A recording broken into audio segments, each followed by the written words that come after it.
My name is Gavin Evans, and this is my review for Guillermo del Toro's Pinocchio. And this is a movie I was really looking forward to. Pinocchio is such a great story. I think the original Disney movie is just one of the very best, but it's been done plenty of times since. And it's been done pretty terribly, especially this past September. The reason why I was so excited for this one is that it was going to be stop motion animated. And if you know me, you'd know that I love stop motion. Coraline is one of my favorite movies ever. I love Paranorman, Corpse Bride, The Nightmare Before Christmas, The House, Mad God, Kubo and the Two Strings. The list could go on and on and on. Just a huge fan of the medium, and I thought it would be perfect for this story. So I was very excited, and I heard great things too. Like, people aren't just talking about best animated picture of the year. There are people who think this movie might be nominated for best picture. So my expectations were pretty high, and after watching it, it's yet another 2022 disappointment. I still liked this movie. It's not bad. I'm still recommending it, but it is nowhere near as good as it should be. Guillermo del Toro, I think, is actually an incredible director, but a very bad writer. Pan's Labyrinth is the exception. That movie is his masterpiece.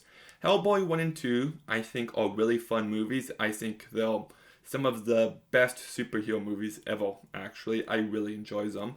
But Crimson Peak, Pacific Rim, Shape of Water, Nightmare Alley, all have great visuals to them, but the writing is so poor, and that's the case with this movie. Like, I love what he brings to it on a directing level. Stylistically, it's absolutely beautiful. Like, this movie is stunning to look at. Just look at look at Geppetto's hands and look how rough and rugged they look. It looks like this puppet has lived an actual life. There's so much attention to detail, and there's clearly love and passion on the screen, and that does make all the difference when you're watching it. It doesn't feel lazy, it doesn't feel cheap, it feels like it was made by someone who loved this story. The issue I have with it is that the storytelling is rather bad. Like, there's so many great ideas it's going for. Like, it's trying to explore heavy ideas of love and life and death and all mortality and suffering and time and just so many great themes it's trying to explore, but it just doesn't come together in a cohesive manner. And there are moments I loved in this movie. There's a character named Candlewick who I actually think is really well written, but he just exists in like this 5 minutes of screen time, and that's it. He had no real effect on the plot. We also get this land of the dead, and as soon as I see we were going there, I'm just like, okay, now you're speaking my language, English. But like, we get very few scenes there, and the scenes there are all great, but they're also really short, and I just wanted more of that. There's also these ideas of fascism it wants to explore, but it just doesn't lean into it nearly enough to the point where it kind of feels irrelevant. You could take it out, and for the most part, the movie would be the exact same. And it just bums me out that great moments, great ideas, but messy whole. Like, the original Pinocchio is structured very episodically. You've got the opening, then you've got everything with Stromboli, then you've got everything with Pleasure Island, and then you've got everything with the whale. It's very episodic, but it works in that way. While this movie is trying to be more cohesive, but in doing that, it just doesn't really work, because now there's this general dude who just comes and goes as he pleases, doesn't feel relevant to anything going on. They introduce this idea of Pinocchio being the perfect kid soldier, and honestly, I wish they kinda went there. That could have been really effective stuff. And then they also have the Stromboli character, who's not named Stromboli, but it's Stromboli. And he's in this period of time, and then I feel like his story ends, but then he comes back later, and it's just like, why? Why did he have to come back? And then the movie begins, and Geppetto is like the main character. It's not Pinocchio, it is Geppetto. But then the movie just kind of forgets him. And I know it kind of works like that in the original Pinocchio too, but he was the main character for a lot more of this movie than in the original, and when he just kind of vanishes, it just feels off. Then we also get Sebastian J. Cricket, who is in the very beginning of this movie. He's supposed to be Pinocchio's conscience. He fails one time, and that's just it. And it's just like, in the original one, he stayed with Pinocchio the entire time. Why would you separate the two? And I honestly feel like he could have been written out entirely. And just, the movie's just like that. Like, so many characters come and go, so many ideas come and go, to the point where almost everything feels irrelevant. And I think it's very messy storytelling. And I just don't think there's any excuse for that messiness when this movie is 2 hours long.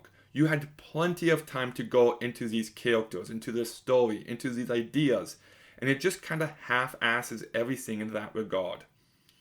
And pacing-wise, it does feel its lengths. I think this movie could have easily shaved a half hour off. 2 hours, just no way.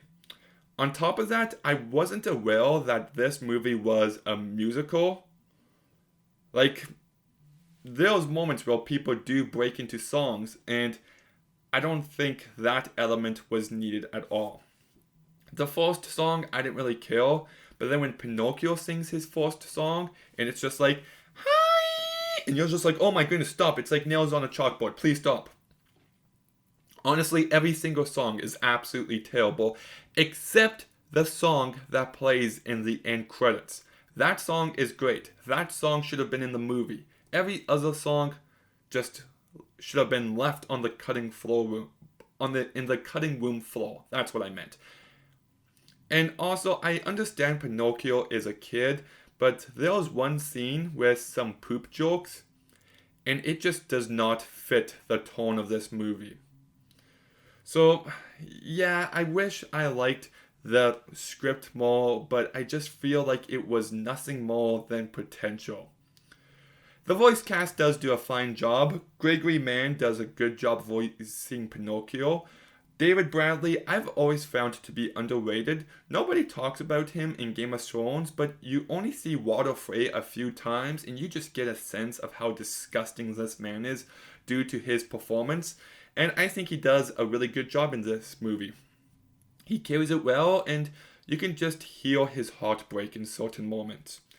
Ewan McGregor is great in this movie. Unfortunately, he doesn't have much to work with.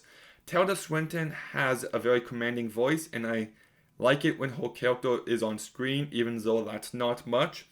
Ron Perlman, he's just given nothing to work with. His character, like I said, feels irrelevant. Same with Finn Wolfhard. Christoph Waltz, I don't think was good. John Turturro, Cate Blanchett, all really added nothing to this movie. So look, I've lots of issue with the writing here, but I'm just a sucker for stop motion. I truly am. I think there's so much hard work and love and passion on the screen that I can't be too negative on it. I love the ideas it's going for, and I do think it actually comes together for a bit at the very end. The last 2 minutes of this movie, I found to be beautiful. Just the perfect ending to this movie. I just wish the script leading up into that point was equally as strong. So I'm going to go ahead and give Guillermo del Toro's Pinocchio a 6 out of 10. I also want to say that if Netflix is going to release movies in theaters, which I strongly believe they should, they need to market them. My theater was dead empty tonight. Nobody in the real world knows that Knives Out 2 is coming to theaters next week. They're not just, they're doing no marketing. That I love some shows on Netflix and all of that, but the marketing and the handling of that studio is abysmal. But I do want to say that between this Pinocchio, the terrible one, and the live action one from 2 years ago, I'm all Pinocchio'd out. I'm putting an end to Pinocchio movies. No more, ever again.